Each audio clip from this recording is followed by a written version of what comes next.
Hi, my name is Hyunhee Kim and this is a video clip for my teaching demonstration. Today I'm going to talk about general structure of the cell and briefly introduce 4 types of tissue. Let me begin. Students, what is the basic unit of a living organism? The cell. Whenever you study biological science, we have to study the cell. This is the general structure of the cell. You can see at the center, this is the nucleus. Nucleus hold genetic material, DNAs, and these DNAs can be evenly divided to newly synthesized cell by way of cell division, mitosis. The rest part of the cell except the nucleus is called cytoplasm. There are several subcellular organelles localized in the cytoplasm. I think you already learned this from your biology course, but let me briefly review some of the subcellular organelles. Endoplasmic reticulum localized adjacent to the nucleus. And some endoplasmic reticulum carries a granule named rhizosome in which protein synthesis takes place. Once molecules are manufactured from endoplasmic reticulum, those molecules are collected, sorted, and transported for their final destination. That job can be done by Golgi body. So Golgi body is like post office. Many mails are collected, sorted, and delivered to individual address. Another subcellular organelle named lysosome.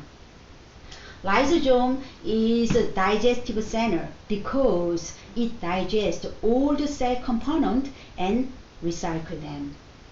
And here you can see some cytoskeleton.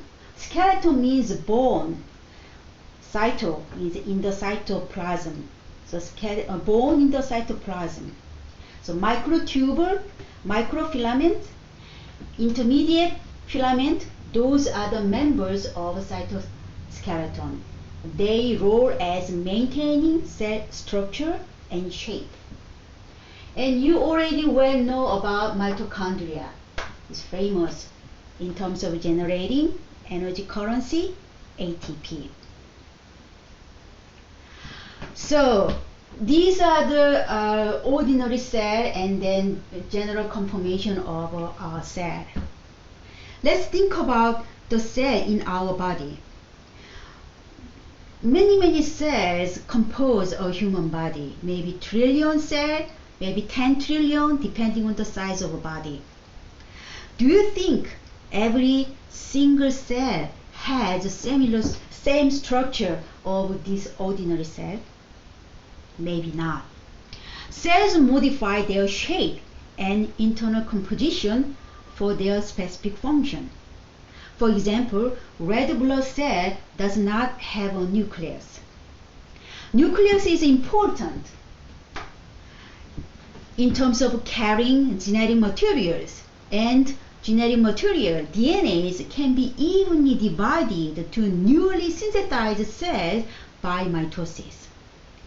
Is it possible to undergo cell division without nucleus? Cell must be produced by another cell. Can one red blood cell produce a new red blood cell without nucleus? If not, how can human being maintain a certain number of red blood cells all the time? Think about this, and you can find the answer when you study the physiology of blood, hematology. Another example of cell modification is skeletal muscle, which is multinucleated. Why skeletal muscle cell need to have nucleus more than one? Another example is sperm. Male reproductive cell carries many mitochondria than ordinary cell. Why? In biology, structure and function goes together all the time. Therefore, if cells have a similar structure and function, biologists group them and call them tissue. The science of tissue is named histology. Human body is made up of only 4 kinds of tissue: epithelial tissue, connective tissue, muscle tissue, and nervous tissue. Epithelial tissue is kind of a lining or covering of all internal and external body surface. The example of epithelial tissue is skin or epithelium.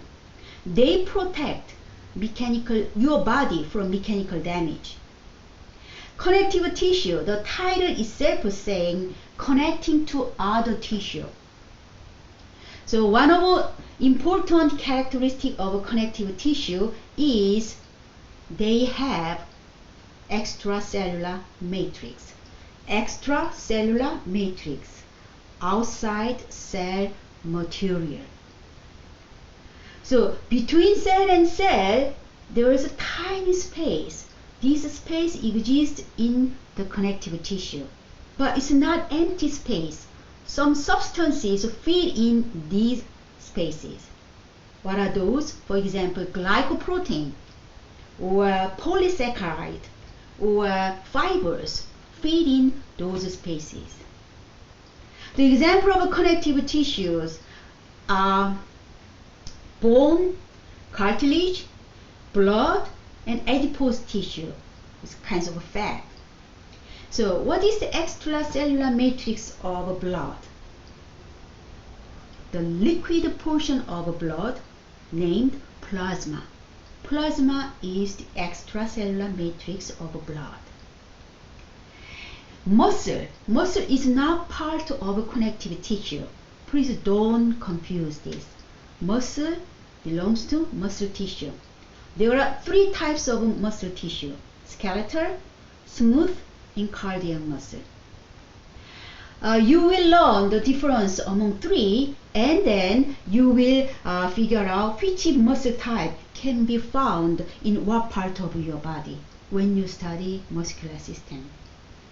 The last, nervous tissue. Nervous tissue has a cell body on the above and connected to long tail named axon. Cell body looks like a star shape because it has a spike. We call this spike dendrite, and there's nucleus. And cell body connected to long tail axon. These cell, nerve cell, neuron, quite different from ordinary cell.